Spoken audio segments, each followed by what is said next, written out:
you sat down with a team of top automotive engineers today and told them you wanted to put a heavy engine hanging completely behind the rear axle, they would laugh you out of the room. It makes zero physical sense. It's a pendulum waiting to spin you backwards into a ditch, and yet for 60 years, Porsche has stubbornly refused to put that engine anywhere else. They didn't fix the layout, they perfected it. Today, the Porsche 911 is in its 8th generation, standing tall as the undisputed absolute benchmark for high-performance sports cars. Back in 1999, a global poll named it the 5th car of the century, one of only 2 cars in that top 5 that stayed in continuous production without dying off. By May 2017, Porsche rolled out the 1 millionth 911, and instead of selling it to a billionaire collector, they parked it right in their permanent company collection. But how did a weird, air-cooled, rear-engine coupe born in Stuttgart conquer every racetrack and bedroom poster on Earth? Let's dig into where this madness actually started. To understand the 911, you have to go back to 1959. Ferdinand Butzi Porsche, the son of company head Ferdinand Porsche, started sketching a replacement for the original 356. The 356 was Porsche's very first model, but by the late 50s the market wanted more power, more cabin room, and actual long-distance comfort. Butzi started drafting a prototype body designated the T7. He took a lengthened notchback 356B carbon hardtop, known internally as the T5 body, and stretched it out to create proper space for 2 rear passengers. Then came Erwin Komenda, the engineering head who was leading development on the T6 body that replaced the T5 in 1962. Komenda took Butzi's sleek front and rear styling and merged it with a brand new engine, fresh steering, a redesigned transaxle, and modern suspension. The plan was crystal clear: build a larger, faster, more comfortable 2+2 sports car. What they didn't realize was that unveiling this brand new machine was about to trigger an absolute disaster on the auto show floor. In September 1963, Porsche pulled the sheets off their glorious new sports car at the Frankfurt Motor Show, the Internationale Automobilausstellung. They called it the Porsche 901, matching its internal project number. There was just one massive, embarrassing problem behind the scenes. The engineering team had developed a proof-of-concept twin-fan Type 745 flat-six engine, but it wasn't ready. So the sleek car sitting under the bright lights of Frankfurt had a non-operational wooden mock-up of a single-fan engine crammed into the bay. It wasn't until February 1964 that a real, working Type 901 engine was dropped in. But then came the legal hammer. Porsche built 82 pre-production cars with the 901 nameplate before French automaker Peugeot burst into the room holding a giant patent claim. Peugeot held exclusive rights in France to any car name formed by 3 numbers with a 0 in the middle. Rather than renaming the car just for France, Porsche killed the 0, slapped a second 1 on the deck lid, and created the immortal 911 badge in 1964. Full production officially kicked off in September 1964. And by February 1965, the first 911s were crossing the Atlantic onto U.S. soil.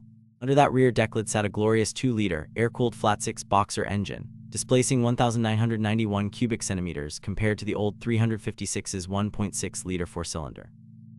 Known as the Type 901 engine, it pumped out 130 PS, that's 128 horsepower, sent through a 4 or 5-speed Type 901 manual transmission. Chassis-wise, it rode on classic torsion bar suspension with provisional 2+2 seating inside. But there was a market problem. 356 production ended in 1965, and buyers, especially in America, were begging for an affordable 4-cylinder entry car. Porsche's response? They took a detuned version of the 356 SC's 1.6-liter, 90 PS Boxer 4, stuffed it into the 911's bodywork, backed it with a 4-speed manual, and called it the Porsche 912. It kept sales humming while the full-fat flat-six was getting ready to turn up the heat. By 1966, Porsche knew the 911 needed real bite. So they unleashed the legendary 911S power from its upgraded Type 901 engine, jumped straight to 160 PS, or 158 horsepower. But the real iconic touch was down at the corners, a set of radical 5-spoke forged aluminum alloy wheels from Fuchsfeld. You know them, you love them. The famous Fuchs wheels were born right here, giving the 911 one of the most recognizable side profiles in car history. And Porsche wasn't just building street cars, they were using this flat-six architecture to annihilate sports car racing.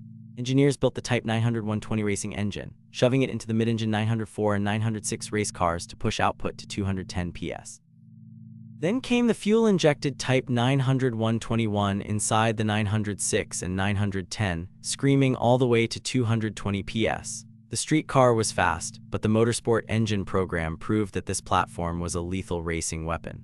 In August 1967, Porsche brought out the upgraded A series, packing widened wheels on Pirelli Cinturato tires, standard dual brake circuits, and an optional gasoline heater. But 1967 also delivered a whole new body style, the Targa. Word was spreading that U.S. safety regulators at the NHTSA were preparing strict rollover rules that could effectively ban traditional convertibles.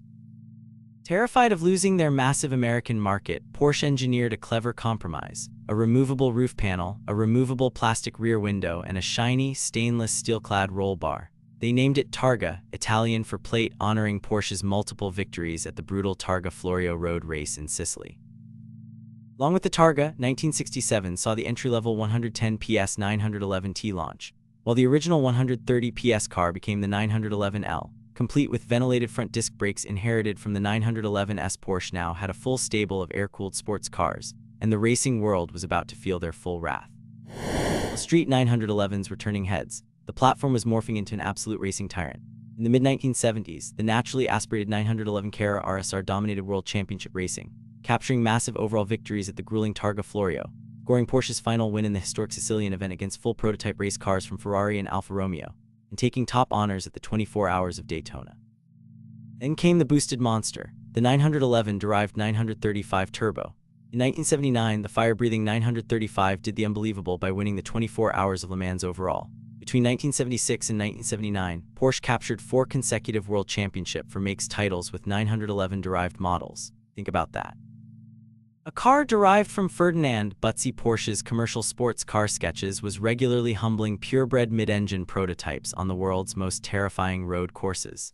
The rear-engine engine placement wasn't an engineering handicap anymore, it was a world championship weapon.